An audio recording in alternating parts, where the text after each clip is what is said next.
మాత్రమే కాదండి, కొర్నేలి ఇంటిలో వారందరూ కూడా దేవునికి భక్తులుగా మారిపోయారు. దేవుని యందు భయం ఉంది, భక్తుంది.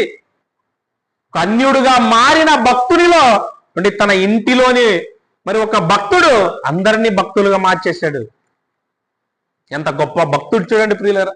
ఈరోజు క్రైస్తవ కుటుంబాల్లో చూడండి, క్రైస్తవ కుటుంబాలలో చూస్తే ప్రియులారా, అందరూ భక్తురా? అందరూ మారిపోయింటారా? ఇంట్లో మారదండి. అంటే ఎవరో ఒకరు బాప్తిస్తం తీసుకుంటే, ఎవరో ఒకరు మందిరానికి వస్తే ఒకరు రారు. భర్త మారింటే, భర్త మారి భక్తుడుగా మారి సంఘానికి వస్తే భార్య మారదు. పోనీ భార్యలు మారి భక్తులుగా మారి సంఘానికి వచ్చి విశ్వాసురాలుగా బ్రతికితే భర్త అయినా మారడు ప్రియులారా.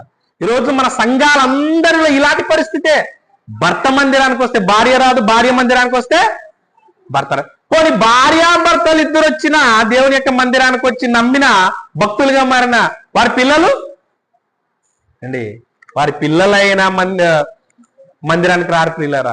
ఈరోజు ఇలాంటి పరిస్థితి క్రైస్తవుల సంఘాలలో, క్రైస్తవుల కుటుంబాలలో ఉండిపోయిందండి.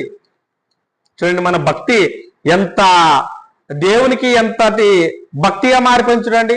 దేవుడు అనుకున్న విధంగా భక్తులుగా మనం ఉన్నామంటే లేదు ప్రియులారా. ఒక